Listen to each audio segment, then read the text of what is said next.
Welcome into the Locked On Knicks podcast. Gavin Shaw, Alex Wolf, and today we are joined by not one but two fantastic guests.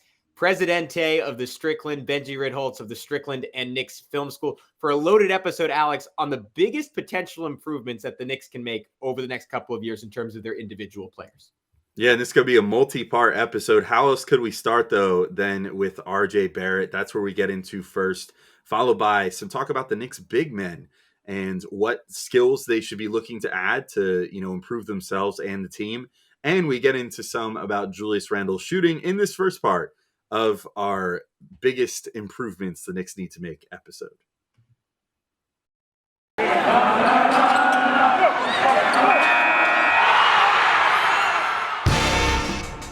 You are Locked On Knicks, your daily New York Knicks podcast, part of the Locked On Podcast Network, your team every day.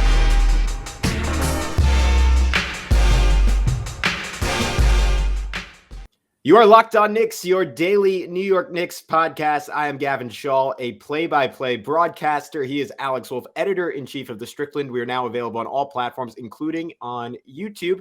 And we don't just have one amazing guest today. We have two amazing guests today because they were willing to come on very short notice, which was incredibly nice of them. We are joined by, of course, Prez at Presidente on Twitter.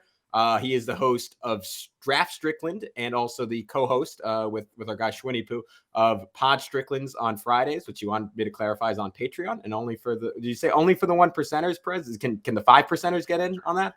No broke boys allowed. All right. That's a good rule because it's an incredible pod. So only for the best. And of course, speaking of only for the best, Benji Ritholtz, a contributor at the Strickland, and as of recently, Knicks Film School as well, where he does incredible threads, I believe, on an everyday basis now, and quite a few appearances on the Knicks Film School podcast. So Benji, you're all over the place these days. Yeah, doing my best to spam people's inboxes and Twitter feeds. So glad to be here. Thanks for having me, guys. People love the spamming. Benji, we're going to start with you because this was your idea. I introduced it a little bit in the tease, but the concept of what we were doing here is the three most important or intriguing. There's some wiggle room. Skill improvements we'd like to see for Knicks over the next couple of years. So Benji, the floor is yours. What is the number one skill improvement that you would like to see from any Knick over the next couple of seasons? I'm going to go with the most important player. So that's RJ Barrett. And I'm going to go, I think you could go a couple of ways with what the most important improvement is. I am going to start with playmaking. RJ is playmaker, and whether he can translate this rim barrage of late, he's in the paint as much as any wing in the league. Whether he can turn more of that into good looks for others, I think is a massive step, massive development for the Knicks moving forward.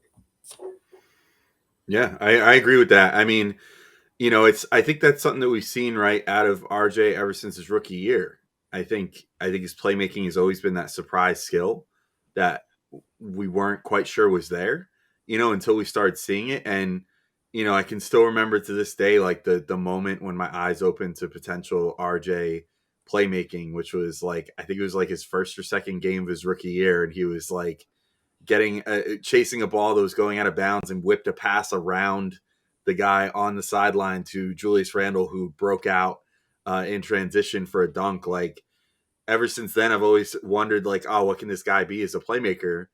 And I think that he's been showing lately, we're starting to see sort of that Nash dribble come out of him, just like it is with Quickly too. And I wonder if that's becoming an emphasis maybe with Johnny Bryant, who's like sort of the guards and wings coach, of emphasizing that in practice and trying to get these guys to implement that on the court, because like RJ's been doing it and Quickly's been doing it, and there hasn't been too many other players that are really working that skill that much, but that ability to sort of break down the defense, get to the baseline and look for a pass. And if you don't have, your center or whatever cutting in to, get an easy dunk. And then if you start wrapping around and you don't see, someone in the corner wide open, then you have the ability to just quickly bring it all the way back out, start something new real quick, or just find another player that has opened up during the process of you going back out to the 3-point line.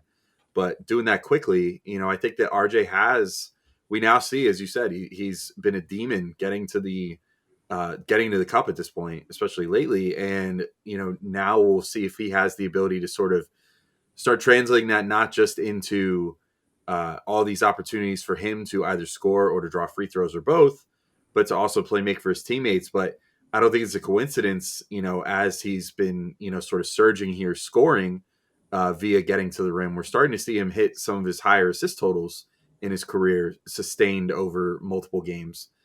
So I think that we're well on our way there. But Prez, I'll throw it to you. What do you think about RJ's playmaking and it's important for the Knicks going forward?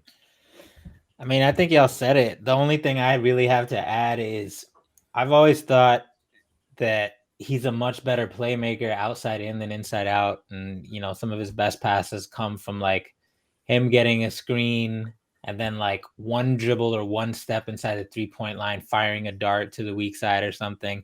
But you don't really see that much in the way of driving kicks or, occasionally you'll see a drop off. And of course he can do alley-oops well, but like you don't really see, it's easy for him to get tunnel vision once he's like, all right, it's go time and y'all gonna have to deal with it. The one exception is alley-oops really. So the more he can specifically leverage that driving to have some inside out vision, I think it'd be great because we know he has the passes from the outside. Yeah, I mean, I think to Prez's point, like that's why even the Nets game intrigued me so much, because I thought we saw a little bit of an expansion of that. Like he had that one play where he sort of, I can't remember if it was in transition or in the half court, but he got by his man and just like slipped a little like hook pass to Mitch under the basket. To Alex's point, it was sort of a Nash dribble, like he was halfway under the backboard. Had another one where he had a Julius style pass where he just drove like full head of steam, never looking back, and then last second kind of flipped his body and threw it back out to the 3-point line. I think he has that kind of, basketball IQ and to some extent the intuition to add those types of passes. It's just about repping it over and over again. And that's what you see from, so many of the great fulcrums in the NBA. Part of the brilliance of someone like Luka Doncic coming into the NBA, I think, was that he got like all these reps, especially as a rookie in Dallas, even more so than he did in Europe, like getting into the lane and doing these things over and over and over again and getting to expand that passing repertoire. And I think to Benji's point, like the volume we're seeing from RJ, you should see some rapid growth along with that. Like another name I throw out there is Jason Tatum, someone who came along first as a scorer, obviously a much more dynamic one than RJ currently is, but has slowly but surely learned how to leverage that into a much better passer and a much more complete player. Benji, I'll throw this back to you. My number one skill development was also about RJ, and it was about his finishing. He's at 57% at the rim this season.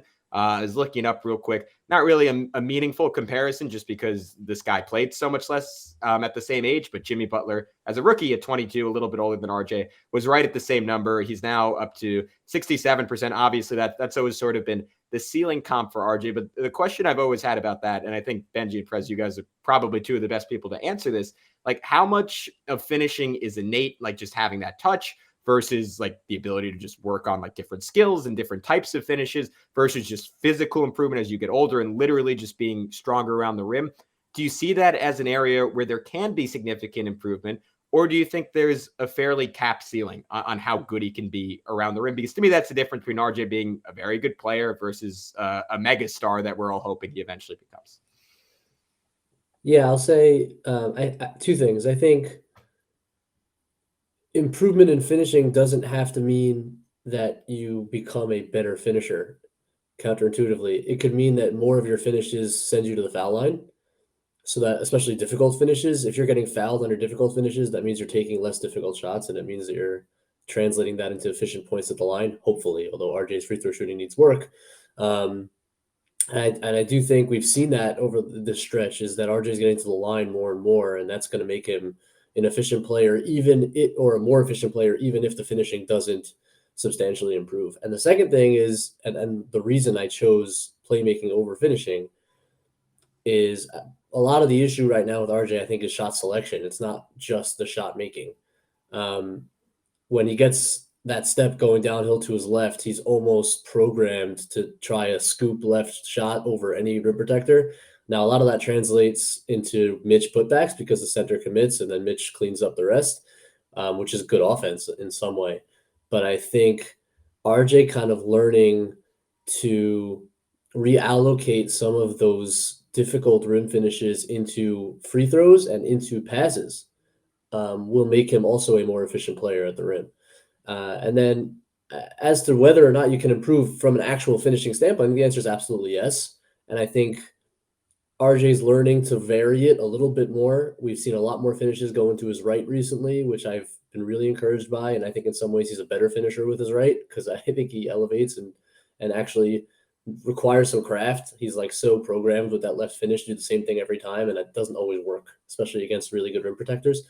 And I think learning, different kinds of ways to utilize your two steps, learning to shift directions with your two steps, as opposed to that kind of straight line to your left drive that he's so accustomed to, will improve his finishing. Absolutely. So I have pretty high hopes. I think it's going to get there with a little bit of a reallocation of the shot taking, and then with a little bit more variance in the finishing. All right, guys, we're going to get into more RJ Barrett conversation in just a sec. But first, I want to tell everyone about betonline.net. It's that time of year again as college basketball's tournament is finally upon us. And they have some great lines for the first four coming up on Thursday night.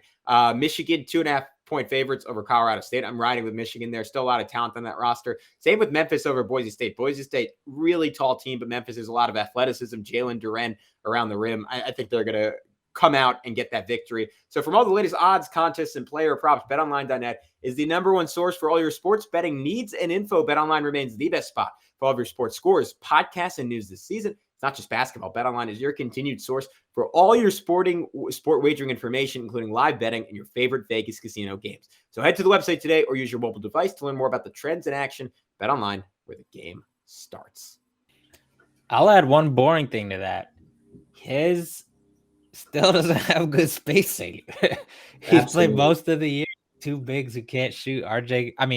Julius has got it going a little bit in the last week and change, but there's always a delay between someone getting it going and defenses respecting that.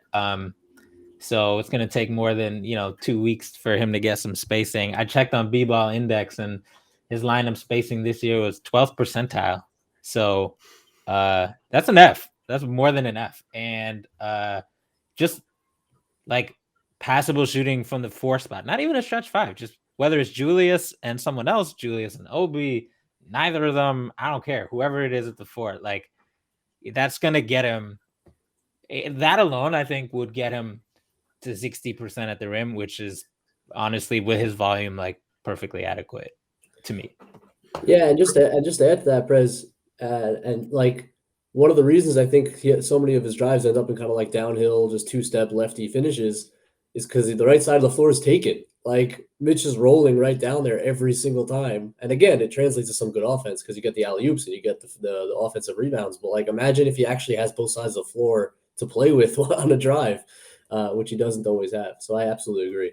Yeah, I'm actually curious. Cough. Yeah, I'm actually curious, guys. What do you think about? And I'll throw it to you, Press, first, and then Benji, you can respond after. What do you guys think about the conundrum as far as that spacing is concerned? Obviously, we've said this a number of times on the show here that we think that RJ has probably started flourishing in spite of one of the more difficult development environments since he's entered the league. The spacing has been terrible. You can pretty much look every single year. The spacing is always terrible for the Knicks. Even last year when they had so many good 3-point shooters, it still was, the spacing was still grading out as not super great based off how they were playing and everything else. So do you think that for the Knicks to take the next step that they need to add a more stretchy big than a Mitchell Robinson or a Jericho Sims type of player that, is more focused on finishing in the paint and, dunks and rebounds and that sort of thing, and, not able to stretch the floor at all, even really out to mid-range, which I think would be helpful? Or do you think that maybe just with a different coach, with an offensive coordinator, so to speak, someone who's more offensively minded than Tibbs, that they might be able to sort of address that just via scheme and everything and create better spacing, even with someone like a Mitchell Robinson, as we saw with, some other teams in the league, I mean, Houston used to be spaced pretty well despite having Clint Capella, and the Hawks have been spaced pretty well despite having Clint Capella as well. I guess this all kind of comes back to Clint Capella. Utah, Rudy Gobert. Yeah. Perez, I'll throw that to you first. What do you think about the center conundrum going forward and how that affects RJ and his ability to get better as a playmaker, or sorry, as a finisher? I don't think there's any center conundrum. I think there's a power forward conundrum. I don't think I think one thing that like irrationally gets me furious on Twitter is when people are like, "Oh, we need to." Not saying you're like pushing this agenda right now, but like, "Oh, how could we do anything without a stretch five, bro?" Like most of the teams in the NBA don't have a real stretch five. There's like 3 real stretch fives in the NBA. The problem is when you have guys at 1 through 4 who don't shoot, and that's why to me this is one of the few things that is not a scheme thing, it's not a Tibbs thing, it's not a center thing. You just need Julius to shoot. Like you can't be a power forward and not shoot. Like that's really what it comes down to. Unless you're really ridiculously good at other stuff like Sabonis or something. And even he, like you do have to account for his not shooting. So like really Julius and Obi just got to shoot. Like wait, Prez, real quick. Isn't that's one of your 3 skill developments, right? Yeah, that's my number one thing. All right, so here you go into it right now. Yeah. There you go. This is why you're the host right here. So like Julius shooting is my number one, and it's been really heartening. Like he's still been uneven in terms of knowing what's going on and effort and all that stuff the last like week and change. But if he can end the year just shooting like passively how he has, that's a big deal for me. I don't like the idea of trading low, and we've seen him shoot well last year. I don't think you can shoot quite as well as he did totally flukishly. Not saying he's going to do that again, but like there's no way.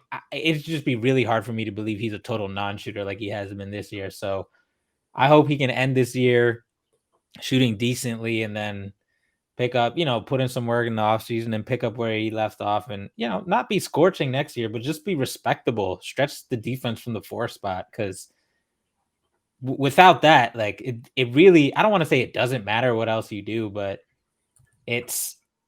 the bar just becomes so much higher if you're a 4 who's not a reliable floor stretcher. You're talking about guys like Giannis or Pascal Siakam who don't shoot that well from 3, but literally do every single other thing at a ridiculous level. Like they're all better defenders than Julius, more athletic than Julius, better playmakers than Julius, better finishers than Julius.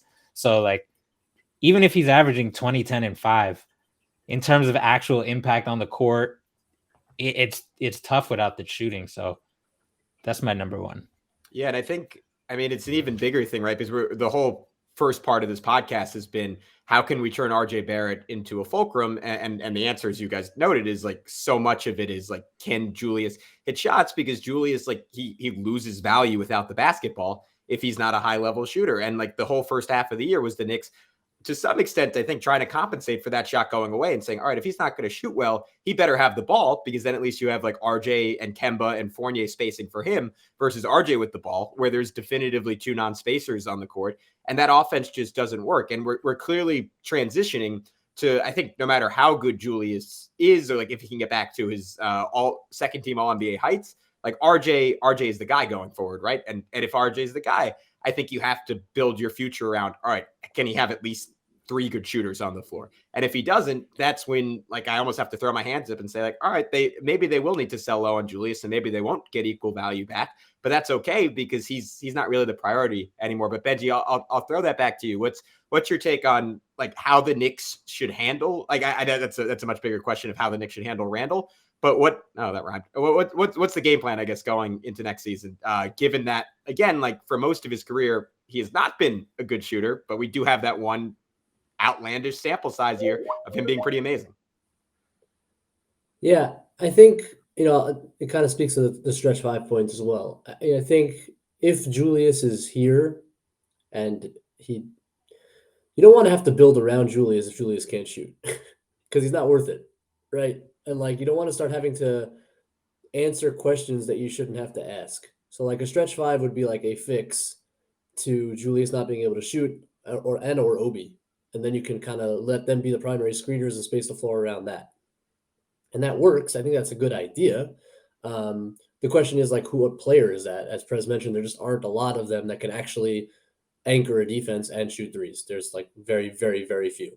And so it might be the wrong question to ask, even though theoretically I do think it's a good idea for RJ too, because even if Julius can shoot, I mean, the more spacing you can create around RJ, I think the better. But being more realistic about the center position, and we do have some good options there, right? Whether it's Mitch being re-signed, whether it's Jericho emerging, like I think Julius being able to shoot is paramount, and it's he did, as Prez kind of alluded to, it's not that he just made 41% of his threes last year. He made 41% of his threes last year on a ridiculously difficult shot diet from three. Like we're not just talking about a guy who was catching and shooting corner threes. And the drop off has been so extreme, and you're hoping that he can settle at around 37, 38. That's all we're asking. He's down to what, 32% this year, 33%. He was 41 last year. So if we can just talk about like a 37% 3-point shooter, 38 percent 3-point shooter, that reframes the whole floor for the Knicks next year. So I think if it's not RJ's growth in one of the departments that we talked about, I absolutely agree that Julius refinding that stroke is the most important non-RJ development that the Knicks can see going forward. Yeah, I think we even sort of alluded to that on here the other day. Just even I think I'd even said, even if Julius can reach that like fake good 3-point shooter mark, of like 34 to 36%, something like what Porzingis makes, for example, like Porzingis has a rep as a shooter, but realistically, he makes about 34 to 36% of his threes on a pretty high diet of them, for better or worse. Sometimes that doesn't pay off super well, but he's generally respected as a shooter. Like he's going to draw attention on the perimeter. And if Julius could get back to that general level, which I think we're starting to see him sort of get back there now, like I wouldn't be surprised if he keeps shooting the way that he has been. If he can get to like 33.5% by the end of the year or something like that. And then the real challenge is just having it so that it's not so streaky. So it's not, 50% for a third of the season and, 28% for the other part of it, and that's going to be the real trick for him, is finding a consistent 34 to 36%. I think then he might be in better shape. All right, we'll be right back in talking about the Knicks big men and the skills that they need to improve upon to make themselves and the Knicks better. But this episode is brought to you by RockAuto.com. If you need to make your car better, that's the place to go. You got to go to RockAuto.com. Your biggest improvement in your car right now could come from RockAuto.com. And you know the drill, guys. There's so many different makes and models of cars out there. It's impossible for one store to stock all those parts in just a simple brick and mortar storefront. No matter what, you're going to be ordering, even if you go to a store from a warehouse where they're going to get it probably shipped to their store, and you're going to have to go back to the store, go pick it up. On top of it, you're going to pay a ton of money. They're going to charge you for the part that makes them the most money, gets them the biggest commission, and also charge you more than they would charge mechanics because they give them special deals that they don't give to people off the street. That's why you should be going to rockauto.com. Why would you want to spend 30%, 50%, or even 100% more on a part from a chain auto parts store when you could just go to Rock Auto and get it from there right to your door? On top of it, Rock Auto is a family business. They've been serving do-it-yourselfers for over 20 years. So they have your best interests in mind, and they're going to make sure that you have a pleasant experience, get the part that you need, and get it for the lowest price, no matter if you're a mechanic or if you're just someone like me who goes on YouTube and learns how to do things on his car, goes out on a warm spring day and takes it into his own hands and figures it out. So if you want to check it out, go to rockauto.com right now and see all the parts available for your car or truck. And if you decide to get something right, locked on in their How Did You Hear About Us box, so they know we sent you. Amazing selection, reliably low prices, all the parts your car will ever need. RockAuto.com. You mentioned some of the center options that the Knicks have available to them. And one of them, of course, is Mitchell Robinson, if they decide to re-sign him. I have this little bit of a fear. I chose this as my first, thing for the Knicks, and I didn't put them in any order necessarily. I kind of just threw three things out there. I have this fear, though, that this is sort of like if we would have done this show last year and I would have been like, Frank Ntilikina really needs to work on this, that, or the other. And ultimately it would be nothing. Nobody would care because he ends up leaving anyway.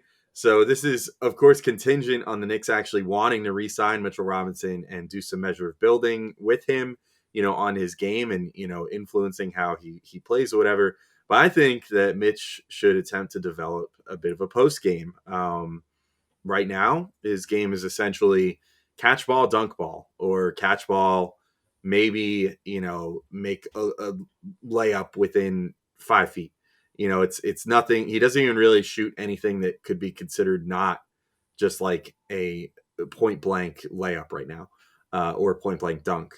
So I think even just the ability to like take one dribble, a little pivot, and a baby hook would be like insanely valuable for him. And I think it's super attainable because he has the length, the strength, and everything else that he needs to make that happen.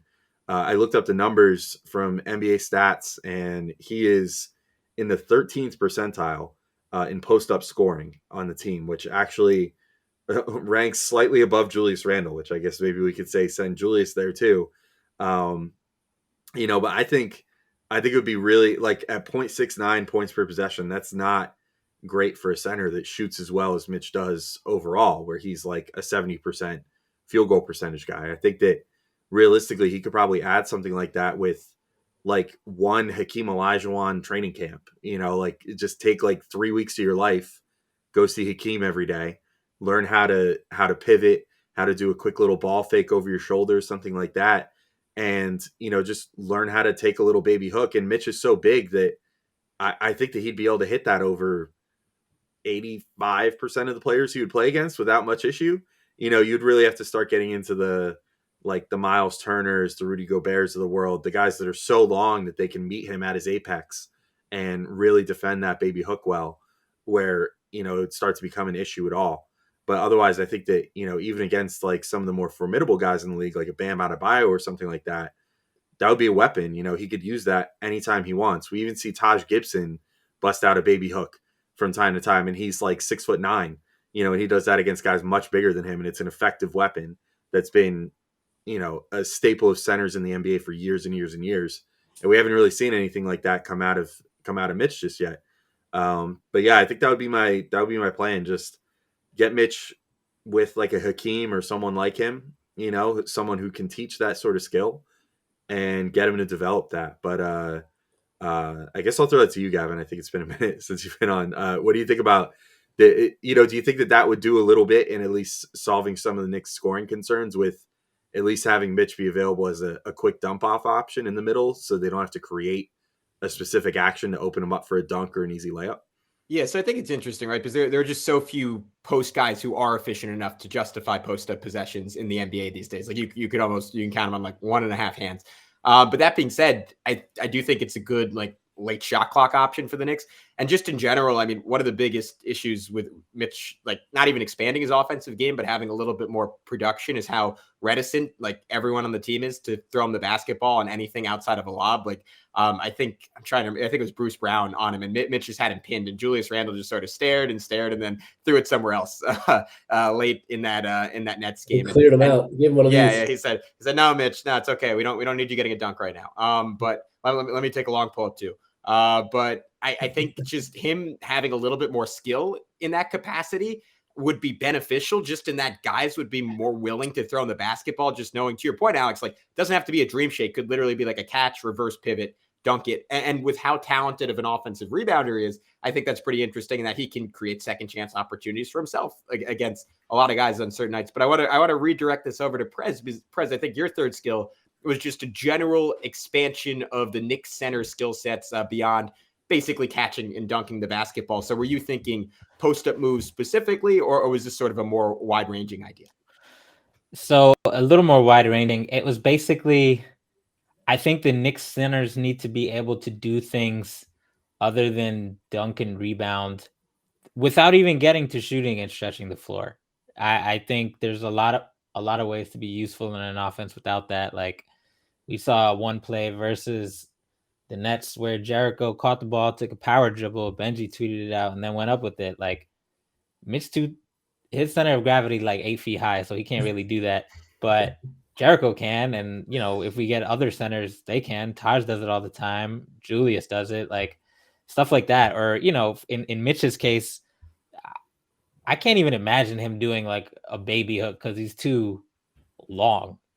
But I can't imagine him just taking like a jab step and then doing a one dribble and then dunking on somebody because he's so long. And all you really need to do is get like within 6 feet of the hoop for the jump, and then he's in layup or dunk range. So those kind of moves. And then the other thing I wanted to highlight that just leapt off the screen in the Nets game is just screening craft. Mitch is so terrible at it. Like he slips every screen, and sometimes he doesn't even set a screen, and he just kind of meanders. That's the best way to describe it.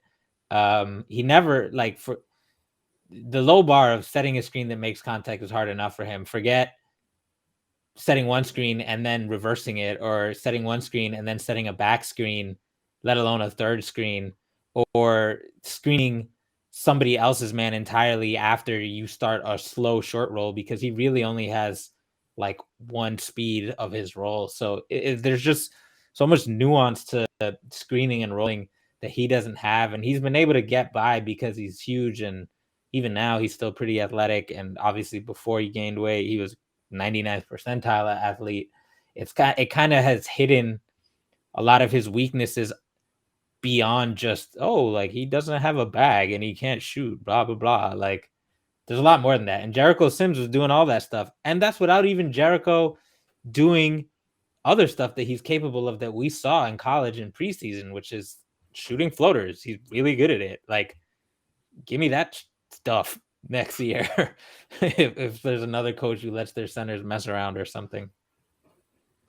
Yeah. Benji, I was ahead. just going to throw it to Benji. What are your thoughts on that? Yeah, the fact that there's no, I agree with all that, and the fact that there's no finish variation with Mitch, it's like two-hand dunk and occasional tip in with one hand, but like even the fact that he can't like go reverse, one hand finishes, like it just limits where you can get him the ball and where he can score. Like, yeah, he's a great finisher at the rim, literally at the rim. But I wish he didn't have a 70% field goal percentage. Like, I wish it was lower and there was just more that he could do, where like he was taking shots that he could miss. But he doesn't take them for a reason. And like you watch, this is a very extreme example because he's on the other end of the spectrum. But like you watch a DeAndre Ayton, and the way it opens up their offense that he can catch anywhere. Forget about his mid-range jumper, which he can make, but like anywhere within like a 7-8 foot circle, and whether it's a seal when they switch a pick and roll, or it's a duck in, like a little cut into the middle, whatever it is, where like, oh, that's just the easy 2 points that they can get anytime, manufactured out of nothing. And like the only way Mitch manufactures points out of nothing is on offensive rebounds. There's nothing within the flow of an offense. So that hurts. And yeah, with Jericho, like it's so early, and you haven't seen enough from him in the NBA. Like I think, I obviously Prez knows better than most that he's got a little bit more to his game, and that's just also a matter, I think, of empowering him to take those shots, allowing him to take those shots. I don't know how patient Tibbs is with those kinds of things, but you do want to see it because any angle you can create, any space you can create as being a threat on the floor helps a lot. And I think we've watched Mitch so much that we're kind of used to like this is how centers can score, but there's so much more out there that would help kind of grease the wheels of the offense. We often hear about like that Mitch hasn't played with a really good, solidly above average passing point guard, and that's true. But it takes two to dance when you're talking about pick and roll, and like short of Chris Paul, if you put another good passer with him, it could be pick your guy. It could be Jalen Brunson. It could be Quickly. It could be whoever. Like without the screen craft, it's still going to be hard on plays that are not alley-oops. Like that's what it comes down to. Like he dumping off to him, unless you place it in his hands, it's, he's not Nerlens, but there's just like Benji said, there's not a lot of variety in the screening and the finishing. So that means if you're a defender, you pretty much know what you have to look out for. Yeah, maybe we just need to send Mitch and to a lesser extent Sims, but Mitch to someone that just teaches him how to set a brick wall screen, because that would also help things quite a bit if he was able to set those better screens. And then create those advantages better that way. I'm pretty sure Coach Kenny Payne is not pleased with his screen. Like this guy's this is another thing, and this is the last part of my rant. Like Kenny Payne is a renowned big man coach. He coached all these bigs who came out of Kentucky. Like the guy, I'm sure he's mentioned it to Mitch more than a couple of times. I'm sure Tibbs has too. Like this has been a couple of years now. Like this isn't asking him to turn into Allen Iverson here. This is just do set a screen, occasionally flip the screen. That's it. Like if he flips 5 screens in the next game, I'm gonna post highlights like it's a 50-point game.